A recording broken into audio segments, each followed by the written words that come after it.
Yo, what is up, Canes fans? It is the Beast, Brian London. We are back for another season.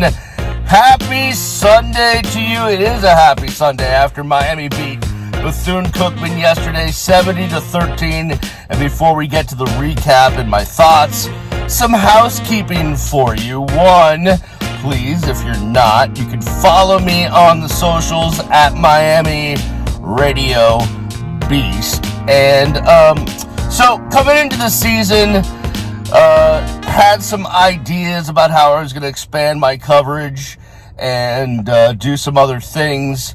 Those ideas are not they haven't come to full fruition yet, but I feel like soon we will have some more stuff going on. So stay tuned to that. Stay tuned for all the other socials. For information on that. Before we get to the game, just it was so nice to see all of you guys out there yesterday. Saw so many fans that were appreciative of my work over the years, and just good to see Canes fans getting together for a game again. But holy shnikes, man, heat and humidity. I don't know how y'all start tailgating at 10:30 and make it through an entire game. I got to the game at 1:30 and walked around the stadium for about an hour before I was like, listen, honey, because the wife and the kid were with me, it's time to go inside, get some AC. I felt like I sweat just continuously for the next 6 hours, 7 hours. So I don't know how you guys do it. And with the drinking and the eating and all the stuff, it was great to see the colors out yesterday. That's why we love college football, right? Yeah. All right, let's get to this. So Miami beats Bethune Cookman in the opener, 70-13. Was it pretty as far as elegant play calling and just stuff we've never seen before? No. But it's exactly what they had to do yesterday, at least offensively, to get things done. You saw Miami just really go into this game knowing that personnel-wise, and this is what Mario said after the game. I was at the press conference, of course, pestering with questions. No, I wasn't pestering. I was just asking a couple of good questions. I did ask about the running game, and Mario said, listen, we came to this game knowing personnel-wise we're better than Bethune, and especially up front, and we're going to be able to run the football, and that's what we wanted to do, and that's what they did. And you saw that. Man, how about your boy Henry Parrish announcing his entry into Miami Hurricanes land with 3 touchdowns, over 100 yards for him. Thad Franklin with 2 TDs. Perry got in the end zone. And even, how about this? Terrell Walden II, a.k.a. son of Terrell Walden, who played back in the early 2000s, and now I feel old. Yay! Love it. The running game was good yesterday. The offensive line really did a good job up front yesterday, both in the run blocking and the pass pro, to be honest with you. All the quarterbacks had plenty of time. I don't think there were any sacks given up yesterday. I don't even think TVD got touched, to be honest with you. So really good job by the offensive line. That was another point that Mario made yesterday. Ja'Kai Clark went out, but he will be back next week. They did have a bit of an issue when they changed centers, and the next guy up is a lefty, and they tried to go under center, and that's where the fumble happened.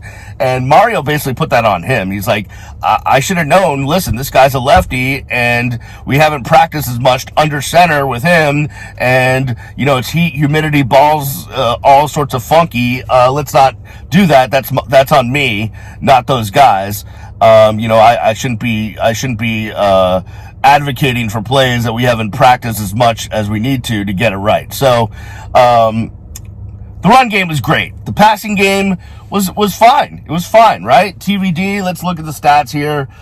Pretty clean game for all the quarterbacks. Tyler Van Dyke, 13 of 16 for 193 yards, 2 touchdowns. The long was at 52 to X. And he would have made that into the end zone, but the Bethune Cookman defender just got him by the shoelaces. TVD looked fine, man. Made all his reads, didn't throw a pick. And you know what? There was one. I think the first pass was some people called it a drop. I thought it was contested. Regardless, no drops really by the wide receivers, and that's just a huge thing on offense. Something they've been working on all of camp. So to see them not drop a ball yesterday was really good. X looks great. I saw the comparisons to Braxton Berrios. He's a short, receiver.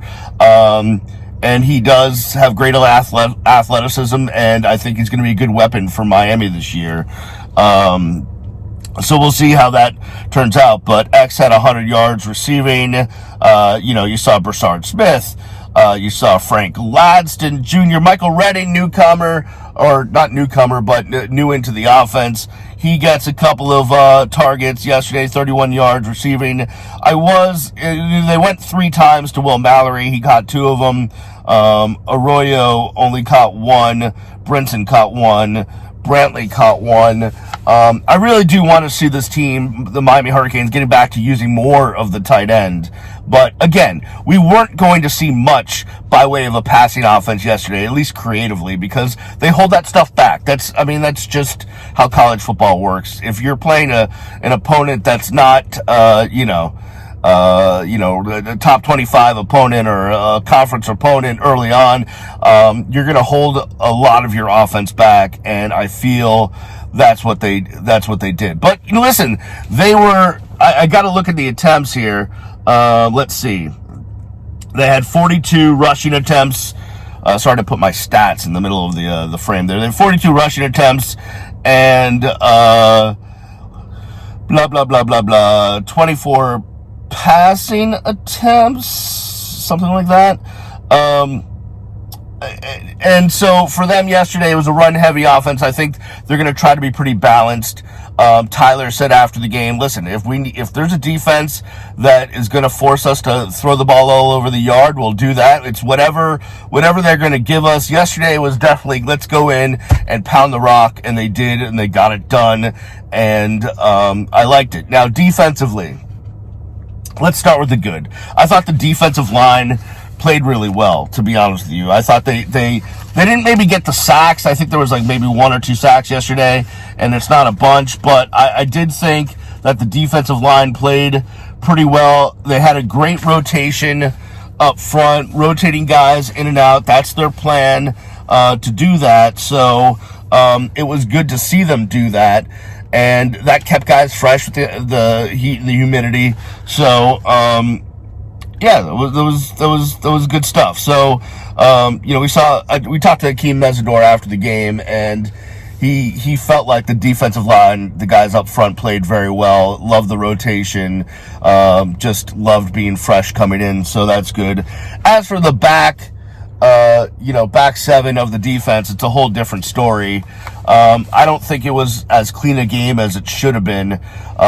They definitely missed on tackles, which is something that has plagued this team for, a decade.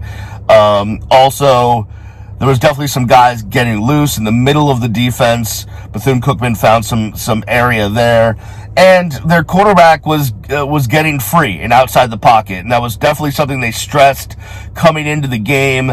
We talked to the defensive guys like Frierson last night, and, they talked about how they had worked on trying to contain the quarterback getting out of the pocket. That was something they need to work on. Listen, here's the best thing, and I know it's cliche to say, when you lose a game, and you have stuff to work on, that's what sucks. But when you win a game and you can go work on your mistakes, that's what you need, because you have the confidence of the win, but it didn't look perfect on tape. I'm sure they're watching tape today.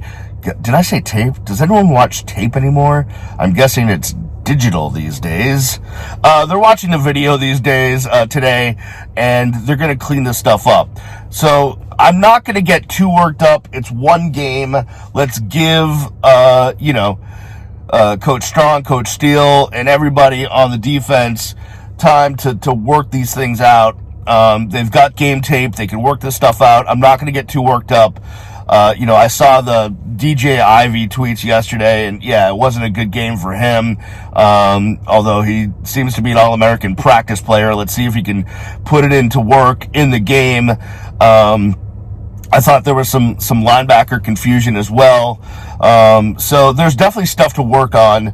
I'm not gonna overdo it after game one. In a game you win 70-13. So that'll be, let's just wait, see what happens game two. The problem is when I don't know why, this is like a 5-year-old lollipop stick that I have in my car, but it's like a comfort stick. It gives me joy. I think the important thing is that, we see if there's any trends in this stuff, right? So if next week it's the same stuff, okay, you start to worry a little more, and then obviously Texas A&M, that'll be much more of a judgment game as far as how do you equal to a real squad and what you can do. So we'll see if these things continue, if they're trends. If not, maybe they can get stuff cleaned up and we can have a much happier Saturday. I did like a couple of things yesterday that I did like before I get out of here. One, they had 305 yards rushing. 305? Yeah. So that was pretty cool. I think they just planned it that way. Mario definitely went into the game, said, hey, it's my first game back coaching Miami. Y'all go out there and rush for 305. And they did. And then he drank some cafecito.